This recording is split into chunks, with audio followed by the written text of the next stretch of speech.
Stop me if you heard this one before. Christian McCaffrey, little calf injury right before the kickoff of week 1. Jauan Jennings, new deal, and the keys to victory for the San Francisco 49ers versus those Seahawks coming at you right now.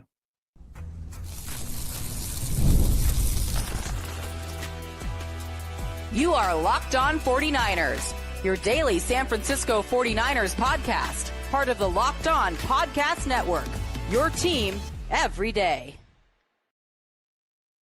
Welcome to Locked On 49ers. Brian Peacock and Eric Crocker. Yes, he just has a different hat on than he just did during the open. At BD Peacock, at Coach Crocky. Thanks, everybody, for making us your first listen here on the Locked On Podcast Network, your team every day. Love our everydayers. Thanks for tuning in with us here. And we were planning on going live post Thursday Night Football, but they got the lightning delay going on. So we're going to go live right now talking San Francisco 49ers in the midst of the kickoff Thursday night. And a big welcome to all those of you that are just waiting and listening to us on your drive to work on Friday morning. Anyway, make sure you're subscribed up on all your favorite podcast platforms, including YouTube. And if you're new to the program, welcome. Hang out with us all season long. And I know, so let's remedy this one last time before the season starts, guys. Croc, how much does it cost to subscribe to Locked On 49ers? It costs nothing. It doesn't cost nothing to subscribe. So subscribe up. About 30 seconds of your time. That's what it costs you. It costs you that much time on YouTube or everywhere you listen to your podcasts. Let's talk San Francisco 49ers and a story that no 49ers fans wanted to see that popped up on Thursday, and that was Christian McCaffrey on the injury report. And usually in our final podcast before the weekly game, our Keys to Victory pod, we usually check in with the injury report, and it was going to be a very empty injury report until that late information here on this Thursday. So for those of you watching on YouTube, I'll bring it up on the screen and we can kind of talk about this injury report right now for the 49ers and the Seahawks. And, going into week 1, it's not a big injury report, but obviously the name that is glowing there in limited participation for Thursday's practice. And he was not on the list for Wednesday's practice either, which tells me this is something that just kind of popped up and started bothering Christian McCaffrey. Calf injury, Croc.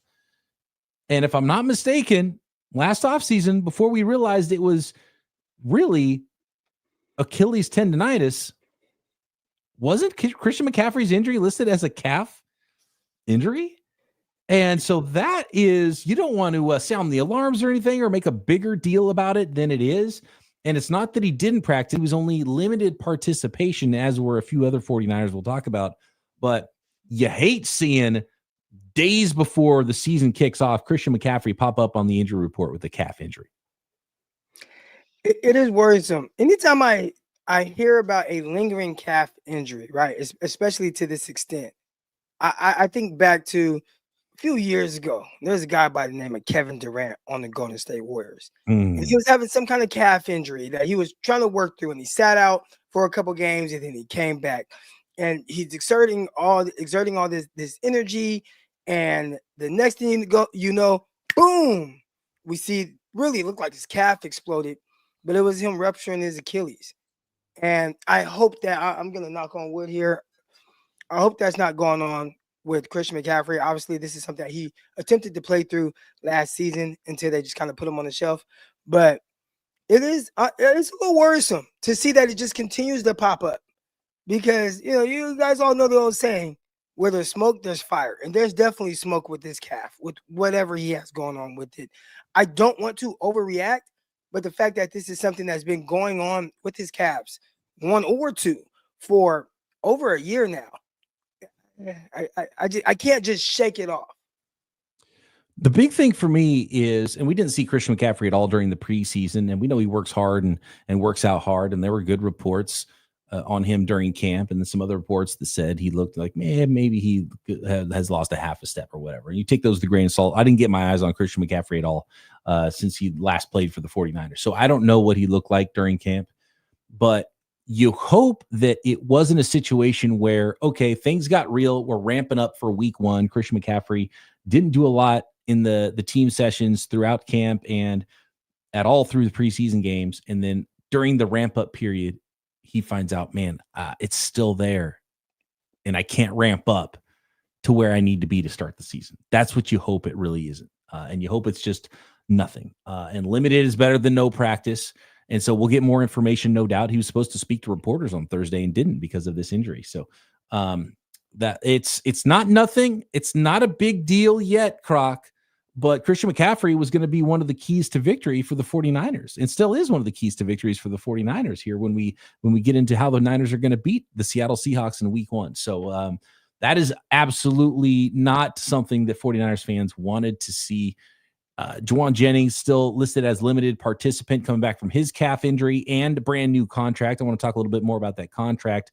Yetur Gross-Matos back on the practice field. He did not practice Wednesday, was back on the field in a limited participation on Thursday. Trent Williams, full participant in practice. He didn't participate in practice Wednesday. That was not injury related. That was just the veteran Wednesday rest day for Trent Williams, getting him ready for the season. Big, important part of this. Some really key names on this list, though, are Dominic Pooney. He's still limited, coming back from his knee injury. All signs point to him being able to play. Same with Jauan Jennings in week 1. Jordan Watkins didn't participate Wednesday, but he was back in a limited fashion on Thursday as well for the 49ers. And the two rookies, CJ West and Michael Williams, who we didn't really get to see a lot of in the preseason, they were full participants at practice, which is a good sign. Look like they're ready to go. Jordan James might be needed. He missed all of preseason with an injury as well, a finger injury. He was limited at practice this week. And who knows, if Christian McCaffrey doesn't suit up, then the rookie Jordan James is going to need to suit up, I think. Isaac Guerrero, full participant from his shoulder injury earlier in camp as well. I want to go back to the Jauan Jennings thing, because you mentioned him, and we've been talking about Christian McCaffrey.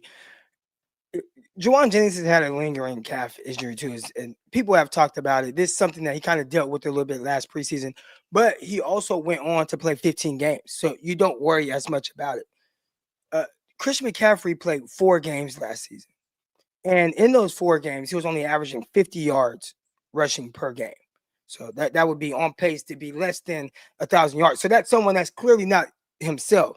So when the injury pops back up and they're monitoring it at the very least, this is a guy who was not at his best dealing with Achilles issues, whatever, or calf issues, and it's carried over. Whereas opposed to Jauan Jennings, we can kind of brush it off because this is a guy that kind of dealt with something similar, but went on to play 15 games, played very well. Had his most productive season of his career. So I don't think you want to overreact to the whole Christian McCaffrey and the news and whatnot. But how do you not when it's something that continues to kind of pop up? And even if it doesn't hurt him for 1 game, 2 games, the 49er fans, they want to see Quest for 6, right? They want this team to make a deep playoff push. I think that right there, when you start to think about that and the longevity of Christian McCaffrey with what he's dealing with, that's where it gets tough to be optimistic with him. And then you start to look behind him like, oh, okay, well, it's fine because you got Jordan James, right? You got nope, he's hurt. Isaac Guerrero, and it's like, well, he hasn't really been too great, and he's getting banged up and whatnot. And I watching the Dallas Cowboys game, and you see Javonte Williams, and then you see Miles Sanders come in, and they're like, okay, we got some cooler running backs, some veteran guys that have played well in the league. After Christian McCaffrey, it gets a little spooky for the 49ers. So that's tough, especially for a team that wants to lean into the run game so much. And you would think, like, there's the undrafted guys. Like, those guys gotten hurt too. It's the nature of the injury for me. This is something that was supposed to be in the rear view. It's the calf injury. It's the injury, the lower leg, whether they deem it as part of his Achilles tendonitis or a separate calf injury. It's the same part of the leg. And by the way, he had the injury of both legs last year too. So it's the same injury, same leg that was hurt last year. That's something that was supposed to be in the rear view and not affecting him. I would feel better about this injury from McCaffrey. It was like a forearm, right? Or a hand, or even a knee or a shoulder or whatever. But the fact that it's the same injury as last year, or at least in the same proximity as the injury last year, is the thing that has me concerned and raises my eyebrows for Christian McCaffrey going into yet another season, going into week 1. Suddenly he pops up on an injury report where he wasn't supposed to be on it, and you thought you were in the clear with him. So Not ideal for the San Francisco 49ers going into week one. Overall, a fairly healthy team. Looking at the Seahawks roster, starters Tariq Woolen and a young, powerful offensive lineman Anthony Bradford did not practice on Thursday. So they potentially are without potentially a couple of starters for the Seattle Seahawks as well. And of course, there's another day of practice and there's time for these guys to get ready to play. So we'll definitely monitor those injuries as we get close to kickoff on Sunday. When the 49ers do kick off in Seattle Sunday, what are the keys to victory to coming out of week one with a W? Next. This episode of Locked On 49ers brought to you by PrizePicks, the daily fantasy app where making the right call can actually pay off. You and I can make decisions every single day, but on PrizePicks, being right means cashing in. With football being back, we are here. Week one, it's already kicked off. Got a little delay in the first game, which is when we're recording this episode. Hopefully no delays in Seattle on Sunday for the 49ers and the Seahawks. PrizePicks is the simplest and fastest way to get in on the action every Sunday. Just pick more or less on 2 to 6 player projections, and you can turn your takes into real prizes all in less than 60 seconds. And there's some max discounts on this Thursday nighter, by the way. You could have got in on some max discounts on Dak Prescott, but there's still some more for Sunday and Friday's game as well. Lamar Jackson, 0.5 passing yards. You got Travis Kelce, 0.5 receiving yards. And Patrick Mahomes, 0.5 passing yards coming up in a future contest as well. So stay tuned there. And there's some phenomenal max discounts on PrizePicks. So download the PrizePicks app today and use code LOCKEDONNFL to get $50 in lineups after you play your first $5 lineup. That is code LOCKEDONNFL for $50 in lineups after you play your first $5 play. PrizePicks, it's good to be right. This episode is also brought to you by our friends at Mazda. Mazda crafts cars for those who choose to do more than simply move. They follow what moves them every time they drive, and that's what makes Mazda stand out. They go beyond safety, style, and performance to deliver driving experience that feels alive in every detail. I'm a Mazda owner. I've had a Mazda CX-5 since 2016. It blew away everything I test drove. That's why I ended up with a Mazda, and it's been such a fantastic car. Maintenance has been little to nothing. Keeping oil in that thing, and it runs like a dream. It just performs. It's been a phenomenal car. And Mazda offers more than safety. It's won the 2025 IIHS Top Safety Pick Awards and more awards than anyone else as of August 2025. So whether it's a quick drive to the ball game or a weekend road trip, Mazda makes everyday drives feel special. And it definitely does. And I can attest to it. It's the small details that make the big plays. And just like there's more to every player, there's more to every Mazda vehicle. Mazda, move and be moved.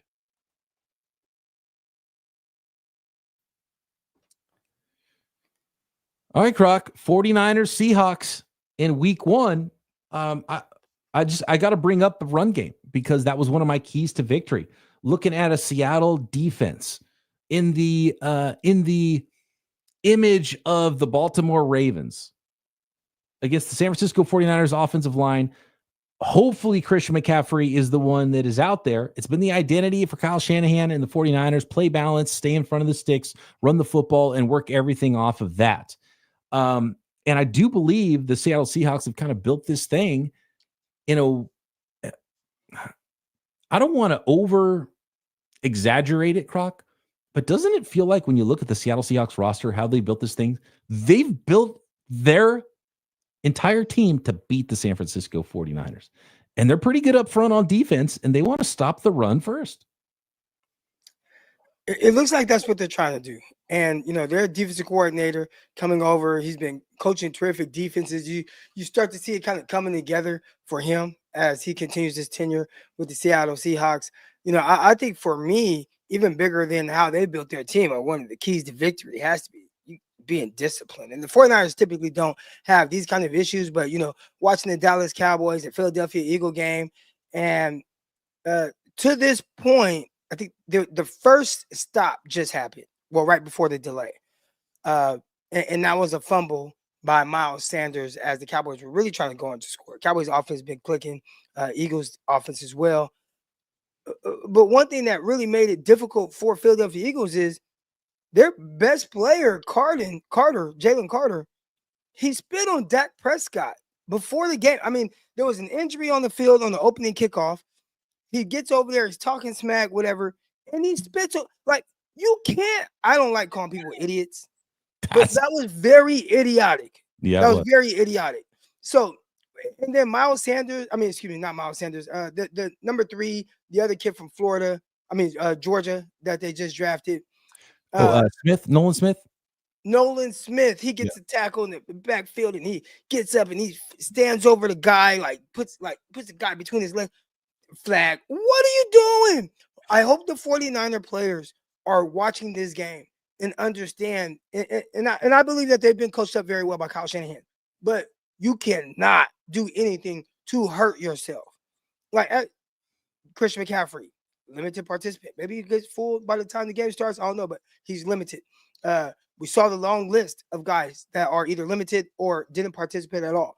The 49ers have a lot of young players on defense that are going to have to step up. You can't afford to lose guys, especially your best player. Like, that would be like the 49ers just losing Nick Bosa right before kickoff. That's tough. And that's what Jalen Carter is to the Philadelphia Eagles. The 49ers, key to victory, be disciplined. Be disciplined. Spitting on somebody is one of the worst things that you could do. That's sickening. I can't root for somebody like that. Losing your best player between opening kickoff and the first play of the game. I mean, your best defensive player, that is. And you've seen how it's affected that defense, right? It's made it a little bit, not a little bit, it's made it a lot more difficult for the Philadelphia Eagles, who were big-time favorites in week 1 against the Dallas Cowboys. By the way, trading away Micah Parsons hasn't helped the Dallas Cowboys run defense all that much either, has it? So I guess you that was Jerry Jones and Dallas Cowboys fans trying to find a silver lining with this whole thing. Like, come on, man. We know what you lost. That was your best player on defense. One of your best players on your team. And you guys, they're trying to downplay because they get a couple draft picks. You don't know what those draft picks are going to be. That could be Taco Charlton for all we know. Like, come on. Or trying to get better against the run. Shut up, old man. That was stupid. Luckily for the 49ers, they did make a big trade. And if Christian McCaffrey can't go, they have Brian Robinson Jr. now, who's a load.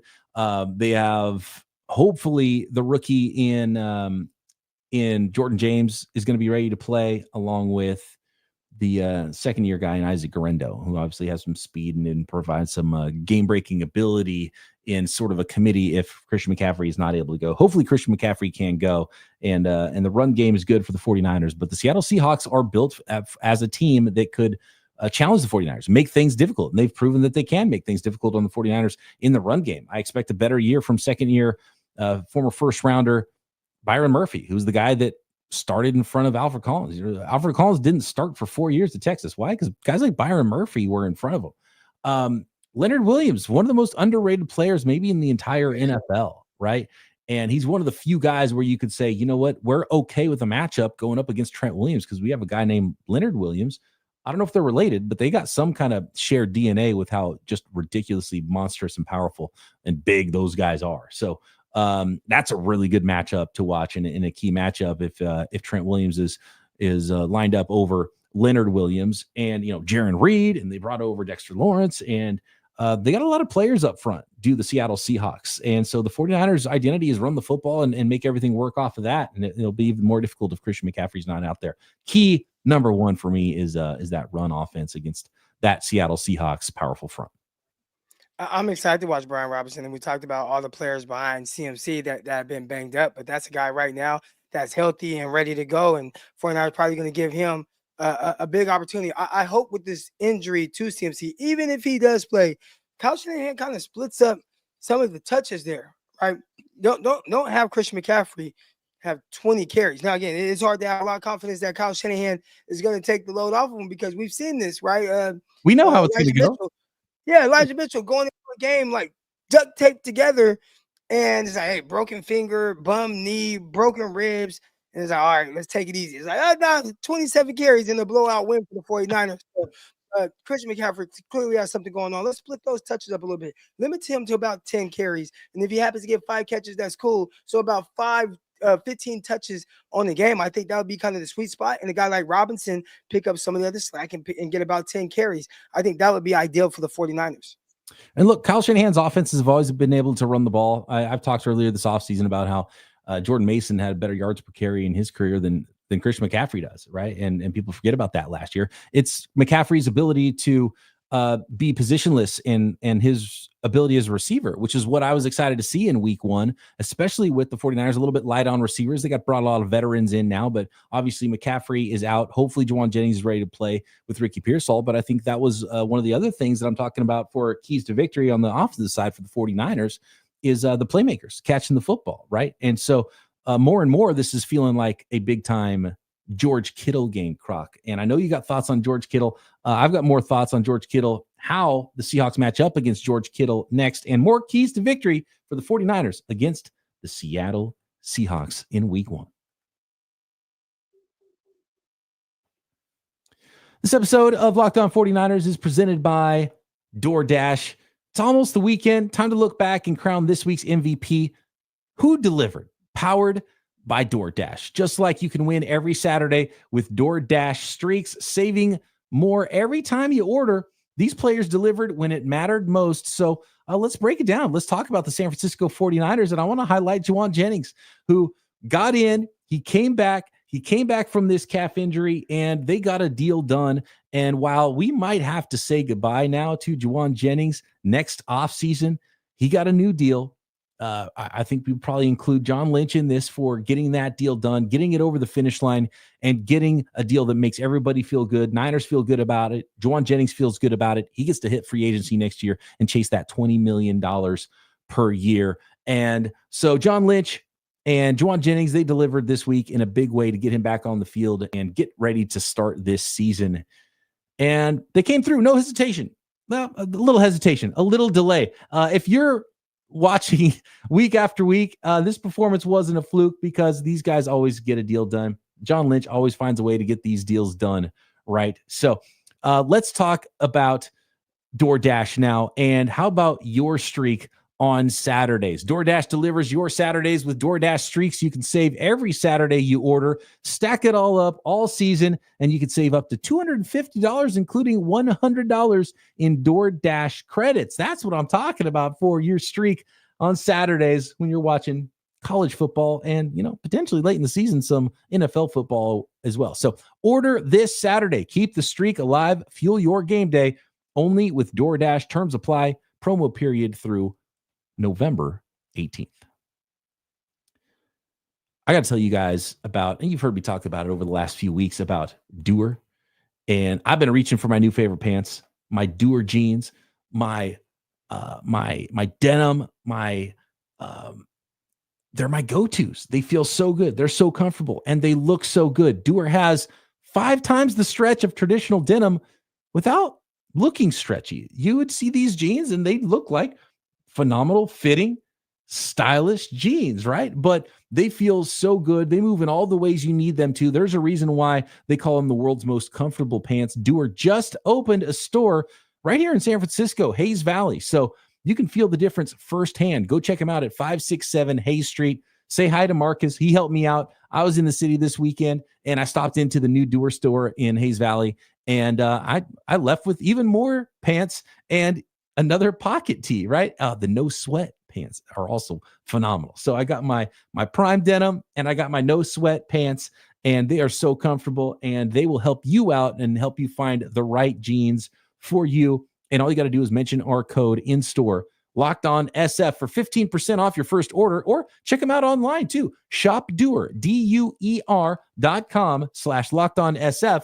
for 15% off. That's shopdoer.com/LockedOnSF.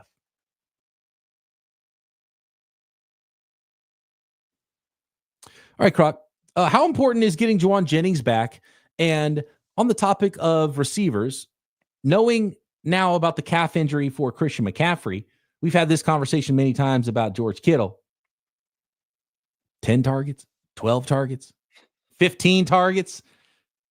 Can we make George Kittle a part of this stinking game plan? They need to, and they need to make him a big part of the game plan. Let's take a look at some of George Kittle's best performances last year. All right, so he had one game where he had 12 targets, and it actually wasn't his most efficient game. 12 targets on 8 catches on 12 targets, only 64 yards in that game. That's 8 yards per catch. But he still had some very productive games early in the season. All right, against the Detroit Lions, or excuse me, later in the season, Detroit Lions, 8 catches on 8 targets, 112 yards. Miami Dolphins, 8 catches on 9 targets, 106 yards.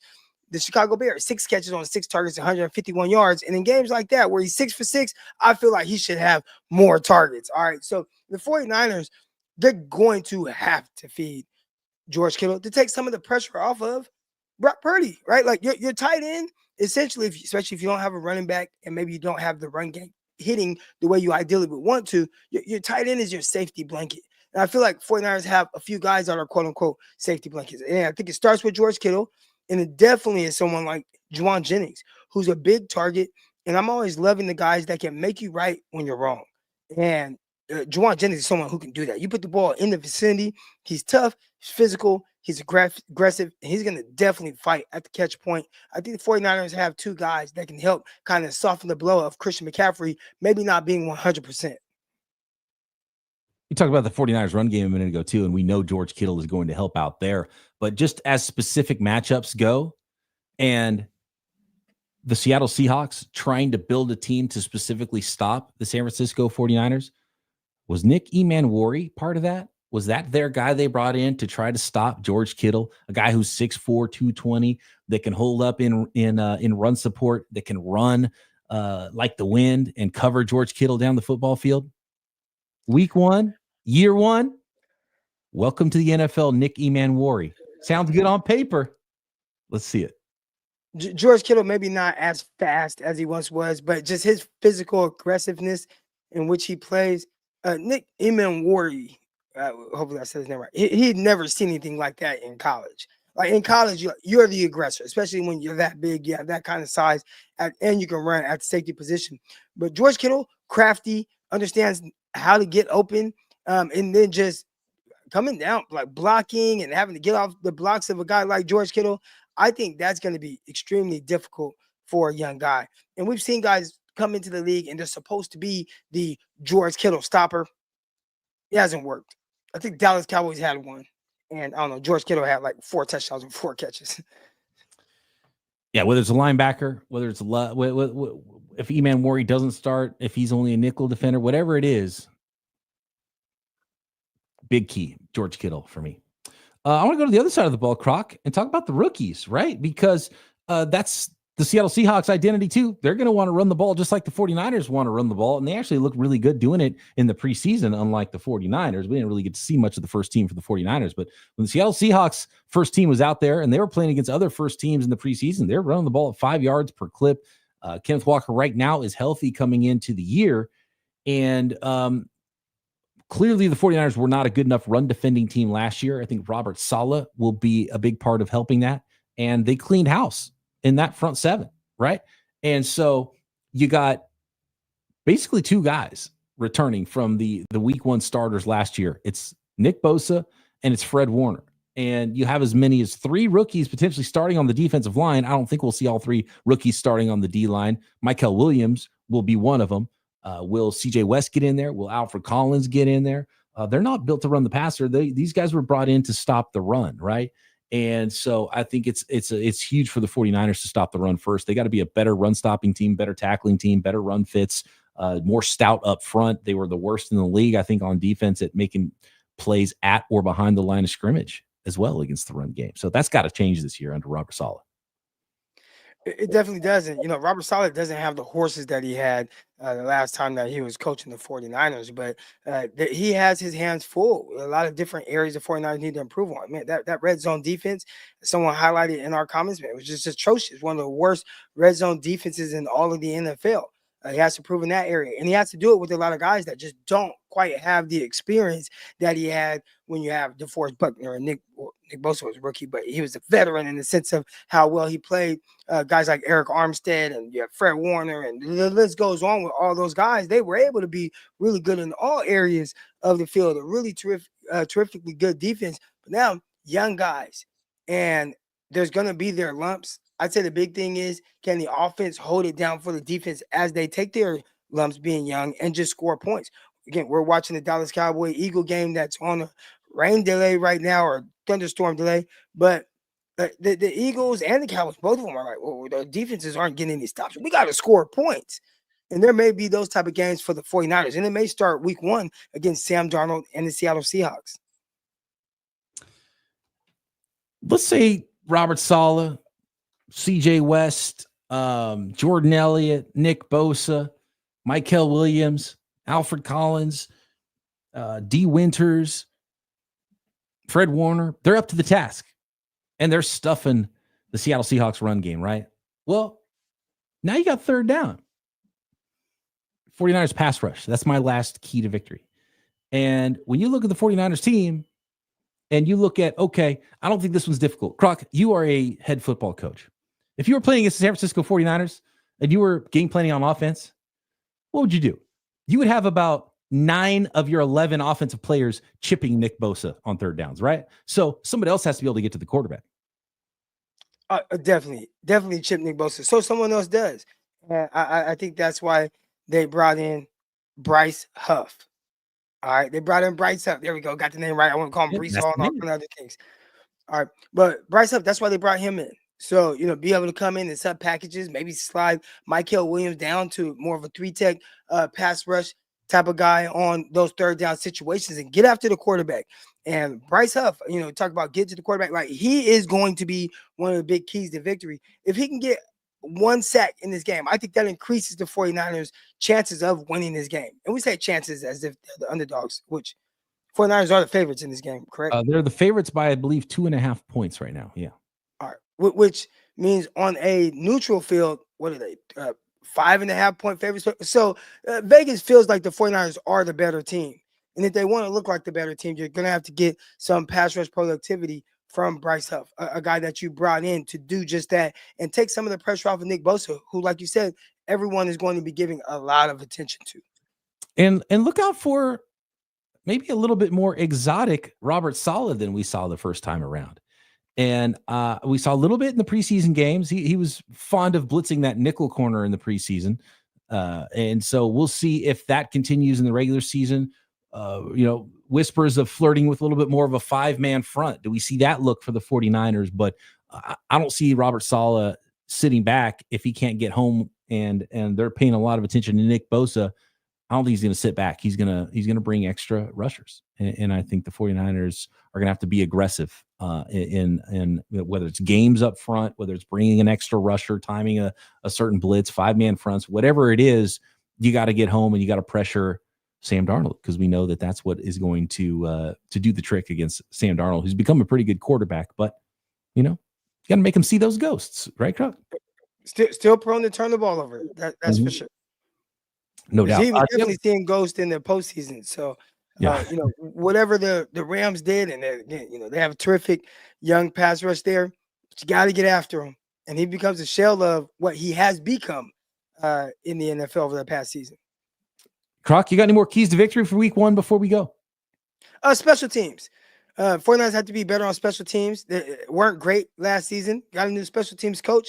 But you do got Jake Moody, who's been a little iffy. We've talked about it. Don't quite trust him, but he can get in the good graces of the 49ers' hearts if he has an opening game like he did last season against the New York Jets, being able to kick 6 field goals and go 6 for 6. He was automatic in that game.